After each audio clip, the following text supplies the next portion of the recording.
This is TechCrunch.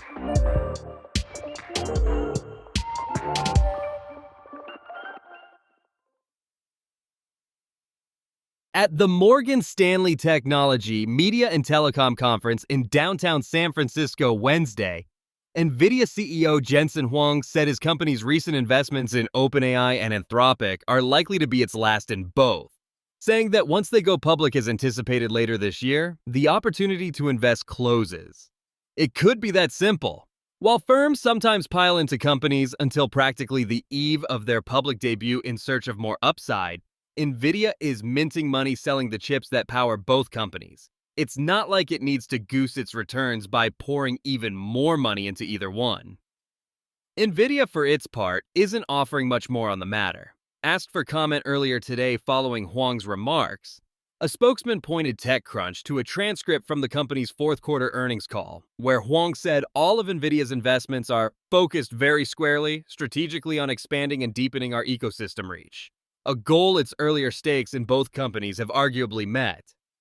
Still, a few other dynamics might also explain the pullback, including the circular nature of these arrangements themselves. When Nvidia first announced it would invest up to $100 billion in OpenAI last September, MIT Sloan professor Michael Cusimano described it to the Financial Times as kind of a wash, observing that Nvidia is investing $100 billion in OpenAI stock, and OpenAI is saying they are going to buy $100 billion or more of Nvidia chips. Growing concern that such deals could be creating an investment bubble might explain why the commitment shrank. The investment Nvidia finalized just last week as part of OpenAI's $110 billion round came in at $30 billion, well short of that earlier pledge. Huang has already dismissed another popular theory that there is bad blood between the two companies as nonsense.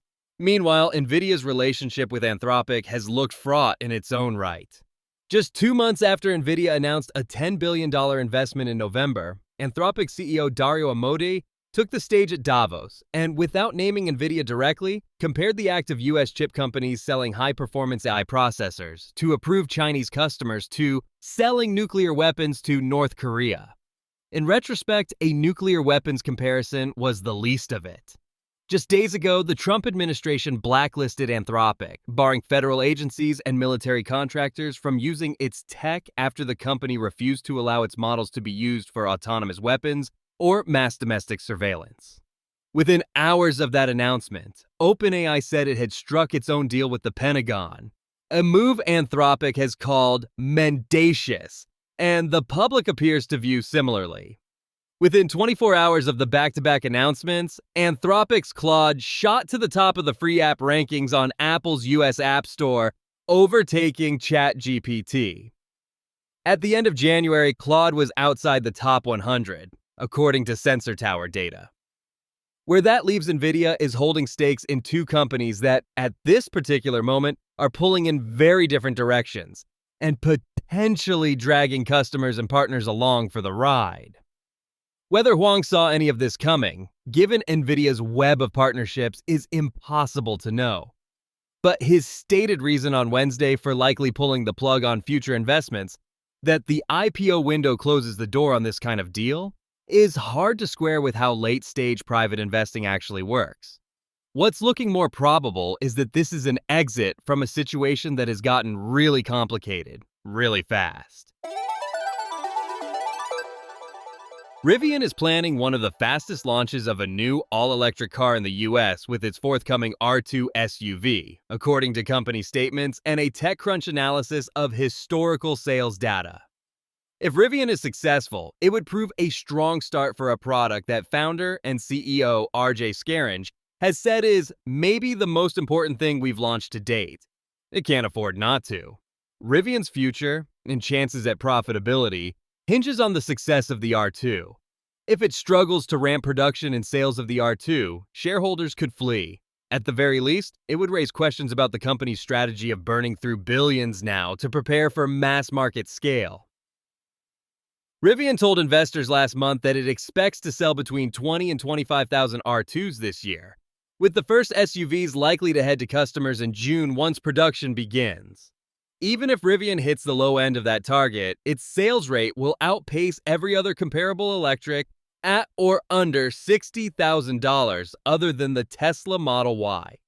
The Model Y, launched in March 2020, took only around 4 months to surpass 20,000 vehicles sold. Rivian is aiming to do it in about 6 months, or roughly the same amount of time it took the Honda Prologue to reach that sales milestone when it debuted in 2024. The next quickest EV to hit 20,000 in sales in the US was the Chevy Equinox EV, which did it in around 8 months after it hit the market in 2024. Cars that had rough rollouts like Tesla's Model 3, the origin of Elon Musk's famous production hell, or the Chevy Blazer EV, which suffered through a major stop sale and recall, took as long or longer. Rivian is launching the R2 into a much different market. Nearly all of those other models had the benefit of the $7,500 federal EV tax credit, which was killed off by Congress and President Trump in September last year. Major automakers are scaling back or canceling plans for some electric vehicles in the face of looser emissions regulations. Trump's chaotic tariffs have also made vehicles more expensive, including Rivian's existing lineup. Scaringe has spun these challenges as advantages, saying that the EV market lacks choice, especially at the more affordable end. Rivian has said the R2 SUV will start at $45,000, with Scaringe positioning the more affordable price tag as crucial to its mass market success. A lower starting price could boost the chances of the R2 getting off to a hot start, but neither Scaringe nor the company has said when it will actually make a $45,000 version of the R2 available. The company is instead launching with a dual-motor, higher-trim version of the SUV that will almost certainly cost more. More pricing and details will be announced at an event on March 12th, but in early February, the company removed starting at $45,000 from the R2 section of its website. Rivian told TechCrunch last month that it remains committed to that base price despite the change. The company did not respond to emailed requests for comment on its R2 launch plans. Despite the headwinds against EVs in the US at the moment, there appears to be strong demand for upcoming electric SUVs priced near or slightly above the R2. Those won't come stateside until later this year, though, offering the R2 a competitive advantage, according to Edmunds consumer insights analyst Joseph Yoon. He said Scaringe is right. That kind of compactish, mid-size-ish segment is really kind of missing for EVs. Yoon said Rivian has also worked hard to simplify the manufacturing process for the R2 compared to its current vehicles, which should help the company reach scale more quickly. But some Wall Street analysts are skeptical. Last month, D.A. Davidson analyst Michael Schliske lowered his price target for Rivian, citing the company's aggressive R2 launch expectations.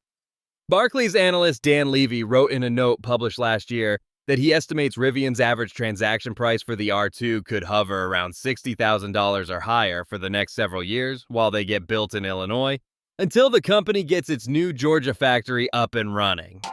That's it from TechCrunch. For more stories like these, go to TechCrunch.com.